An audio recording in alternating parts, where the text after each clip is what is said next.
Well, I mean, you got to compliment Georgia Tech. We did have a double-figure lead in the first half, and you know, offensively, defensively, we made mistakes on coverages, and they capitalized on it. And you know, they're a good basketball team. They play extremely well at home, and the team that's beat Duke here and won on the road against Clemson, who's an outstanding team. And so, you know, during those times, you want to extend the lead, and we just didn't, and went in halftime tied. Coach, your team is poised all year long. Do you think that was an issue at any time in the last 10 minutes or so, especially with some of the possessions that looked like they were No, I wouldn't characterize that. You know, I felt like, especially in the first half, I felt like from an offensive standpoint, we were sped up for some reason, and I just think as a result, you know, turnovers and you know, stepping out of bounds, you know, turning the ball over was a result of us just, you know, moving a little bit too fast. We talk about offensively executing with purpose and pace, and I felt like we were hurried, but I thought we were poised down the stretch, and I think we were down by 7 or 8, and ended up taking the lead with 30 seconds to go. So I was really proud of him. Hubert, what'd you want to get out of the last possession there? And I made basket.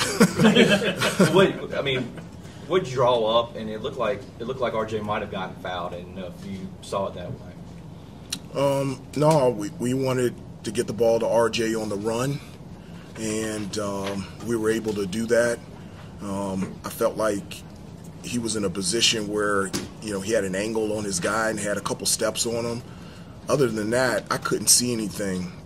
Last thing I saw RJ on the ground, and so you know, their last 2 baskets was a fadeaway bank 3 and a going the opposite wrong hand direction banked floater over Armando. So, you know, they were able to make one more play than us.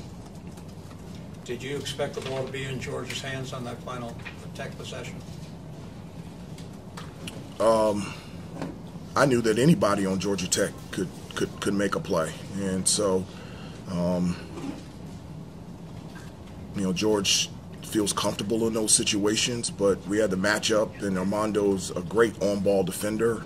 He can guard guards out on the perimeter. I thought he did a terrific job. It was just a really good shot by George. Jeremiah. Yeah, Hubert, obviously with respect to the fact that you never want to lose a game, does, I guess kind of a result like today kind of make a review session almost like more pronounced of, you know, these are the kind of tangible results with, you know, some of the miscues that happen throughout a game, if that makes sense? Yeah, I don't look at, you know, okay, now we can evaluate and tighten the screws on the discipline and details after a loss. I think you tighten the screws whether it's a win or a loss. I don't, you know, after every game we look at how we can grow and improve and continue to get better, and we'll do the same after this game. Hubert, what was the message to Armando there early in the first half? Second half, he subbed him out, and he sat over there for about 5.5 minutes. Looked like you weren't too happy about the rebounding there. Well, Armando is one of the better players in the country, and, you know, they were, you know, Georgia Tech was doing a really good job of getting second chance opportunities. I think in the first 4 or 5 minutes, they had 6 or 7 offensive rebounds. Jay Wash gave us some really good minutes in the first half, and I wanted to give him a look. A couple more. Coach, you guys had 23 second chance points, hold them to 41%, but you still lose. What 1 or 2 things pop out now? Obviously, I haven't seen the film, but maybe why you guys lost tonight. Well, I mean, you have to compliment Georgia Tech for stepping up and making plays. I mean, you just do.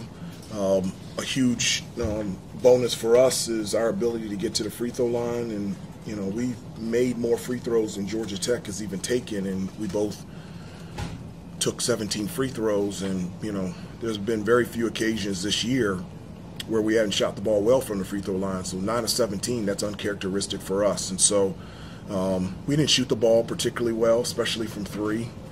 And during those times, you got to get stops, you got to rebound, which we did, but you got to step up and make free throws, and we just weren't able to do that today. Last one. Just what's the overall? I'm sorry, Hubert. What's kind of the overall message to the team right now? I mean, I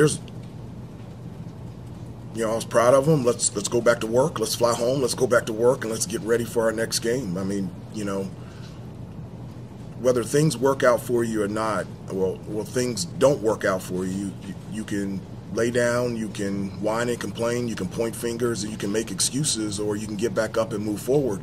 To me, there's not really a choice. You just get back up and move forward. And so we've done that this year. It's been a tough and resilient group, and we'll get back up and move forward and become a better team.